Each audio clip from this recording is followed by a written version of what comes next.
I hope you're all doing well and taking care, and welcome to this brand new Doctor Who video on the channel. So this is just my first thoughts, quick reaction to the second 60th anniversary special which has just aired, which is of course Wild Blue Yonder.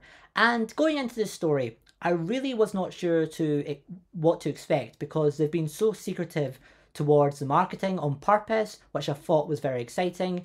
And did this episode meet the hype? Did the episode meet the expectations, in my opinion? For me personally, I would say yes, because this was the most obscure, the most bizarre, in a wonderful way, episode of Doctor Who I have ever seen.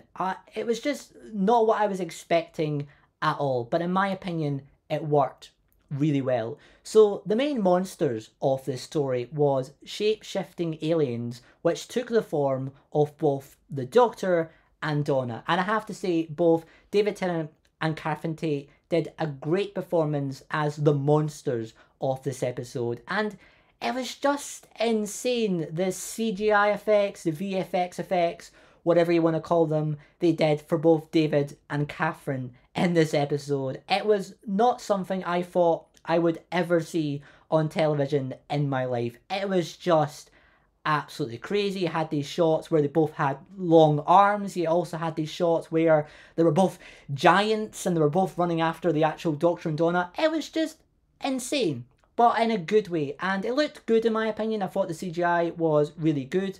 There was some shots in the episode where just the ship in general, you could tell it was CGI, I'm not going to lie. But I thought for the most part this was a really good looking episode of Doctor Who, and the director Tom Kingsley did a really good job. But yeah, this episode felt like a really solid character piece on the Doctor and Donna, which makes sense because these characters have been apart from 15 years ago now. So it makes sense to have this story really focused on them as characters.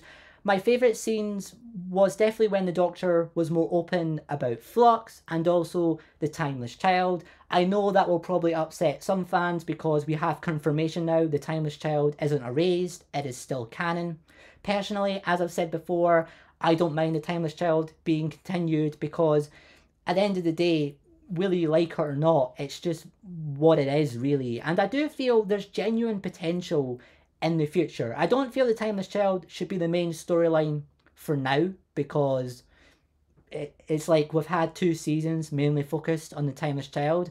I feel like they should move away from it now being the main storyline. But if it's just something in the background like the Time War was in the first Russell T Davies era, I feel that's the best approach going with it going forward, because I do feel in the years to come there is still potential there to do something interesting with the Timeless Child. I wouldn't do it yet, but in the future it's certainly a possibility. But yeah, it's nice to see the Timeless Child being brought up along with Flux, as I said. And we also, of course, at the end got the lovely anticipated reunion between the Doctor and Wilf, and it was just such a lovely moment. I'm not sure if we'll see Bernard Cribbins in next week's episode or not, but if this was his only final scene as Wilf, it was a lovely moment. Wilf was just as iconic and wonderful as he's always been. It was great to see him back on screen alongside the Doctor, seeing him one more time. And yeah, like I said, I'm not sure if we'll see Bernard Cribbins again next week or not, but if this was Bernard Cribbins' final scene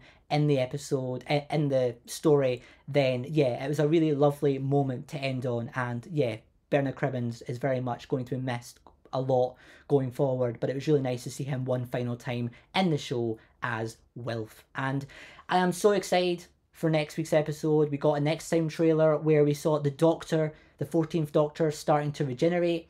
So maybe that means a certain rumour which has been going around over the last few months, maybe that's not true after all. We'll just have to wait and see. But overall, I really enjoyed Wild Blue Yonder. My only negative would be, I feel with the shape-shifting aliens, you could have easily brought a Doctor from the past back. I'm not going to lie. It is a little bit disappointing they didn't go there. They could have brought Matt Smith or Peter Capaldi back if they wanted to come back, because, yeah, I feel that would have worked with the plot, to be honest. But it was still a really nice character piece on the Doctor and Donna. I love the ending as well, where the fake Donna got inside the TARDIS, and I really was for a minute thinking maybe they were going to kill Donna off and it was going to be fake Donna staying on for the giggle. That's how intense this scene was, but luckily it didn't go there. But overall, this was a great story. Did it meet my expectations? I would say yes. I'm definitely going to need to rewatch it for my final full review because, yeah, it was a lot to take in. But on first impressions, I did enjoy it, and I'm so excited for the finale, The Giggle, next week. I think it's going to be a great episode. But yeah, thank you all so much for watching. In the comments, give me your own thoughts on this episode. Did you enjoy Wild Blue Yonder, and did it meet your expectations? Let me know. And yeah, subscribe for more Doctor Who videos, including my full review for Wild Blue Yonder coming very soon. And I will see you all next time. Bye for now.